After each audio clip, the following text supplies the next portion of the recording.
السلام عليكم ورحمة الله وبركاته. خيارتا شرفت لو كسو دوادا مركلية جامع بسلي يوتيوب وعشر كلابات برو مايكروسوفت وورد كبوغ شوعان.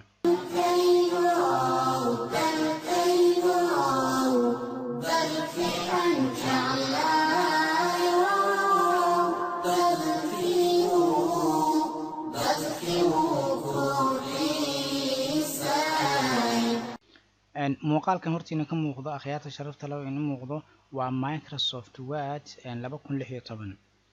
horaan waxaan soo qaadanay hal cashar oo ka horreeya oo ahaa isbarashada Microsoft Word waxa uu yahay iyo xilliyadii la soo curiyay iyo marxaladii uu soo maray maanta waxaan qaadanaynaa casharkii labaad waxaan baranaynaa deegaameynta waxa loo yaqaan deegaanka tusaale ahaan deegaameynta markaan ku leeyahay ama deegaan intaan oo dhan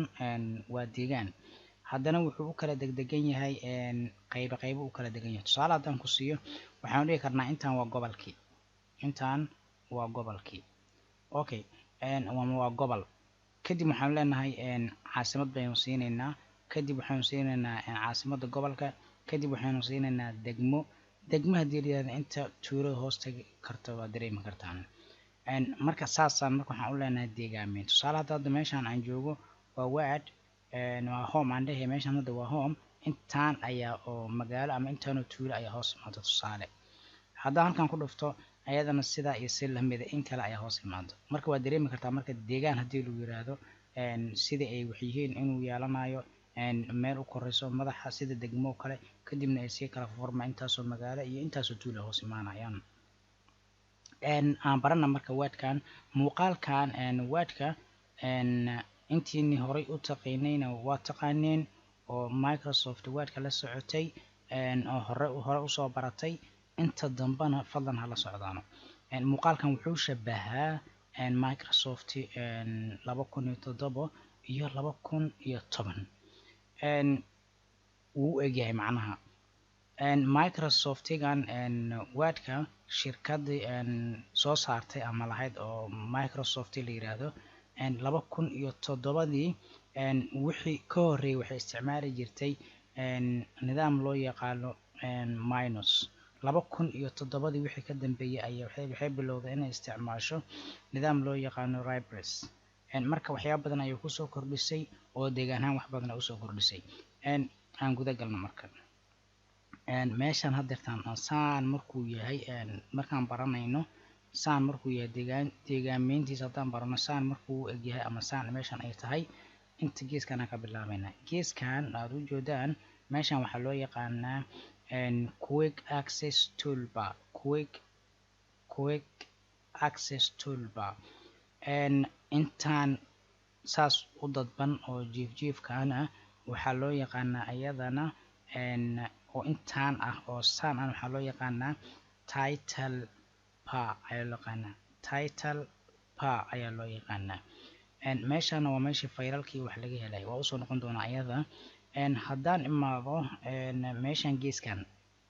geeskan saas u taagan oo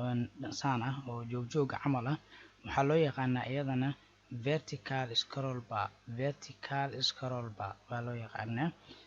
haddaan meeshan hoose imaadana waxaa loo yaqaanaa iyadana zoom slider baa loo yaqaanaa marka deegaan ahaan horta aan kala barana waxa uu yahay meeshan waxaa loo yaqaanaa baan ku sheegnay inay tahay title bar waa maxay baarbaarkaasi waxaas waxa laga wada waa u tegi doonaa waxaan rabnaa marka inaan wax yar aan guda galno shaqadeena iyo barnaamijyadeeni meeshan hoosena waxaa loo yaqaanaa hadda meeshan saana waxaa loo yaqaanaa status bar ayaa loo yaqaanaa marka aan bilowno tusaale haddaan insiiya akhyaarta sharafta lahay meeshan file ayaa la yidhaahdaa waxyaabo badan ayaa ku jira programmo badan ayaa ku jira marka aan dhahno aan isticmaalno file haddaan ku dhufto waxyaabahan soo saaraya waxyaabaha fileka soo saaraya inaan mid cusub furan karo inaan waxyaabo kala sameyn karo oo waxaan documenti aan rabo inaan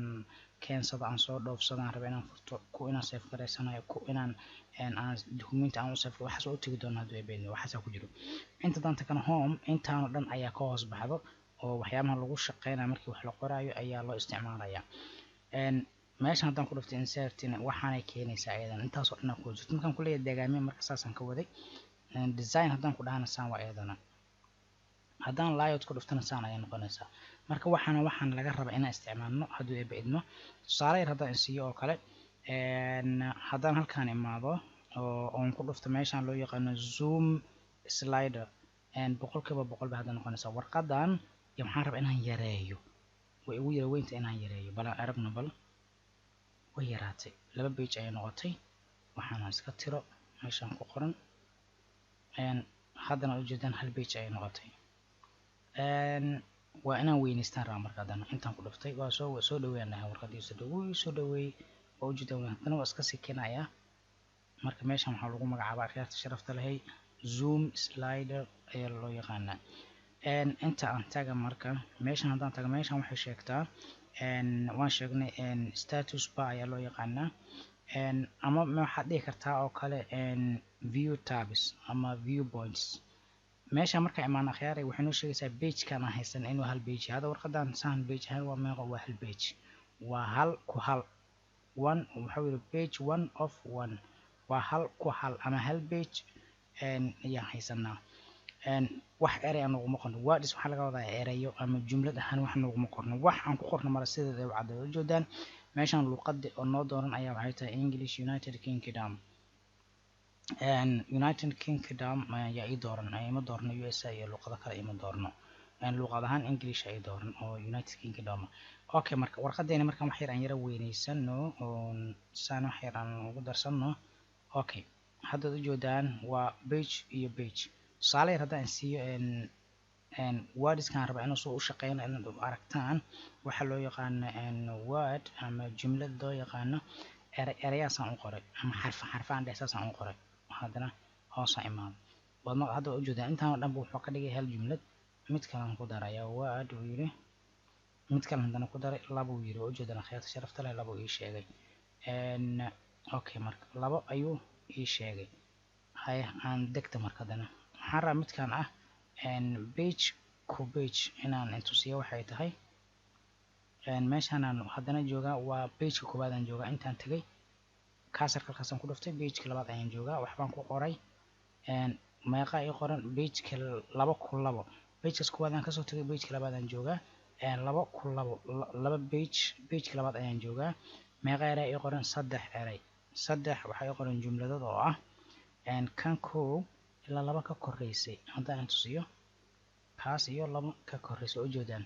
saasoo macnaha in kugu sheegaya faa'iido badan ayuu leeyahay intan kuma soo koobi karno akhyaarta sharafta lahay casharka xiga inoo balana sida ay nabadgelyo assalaamu calaykum waraxmatullaahi wabarakaatu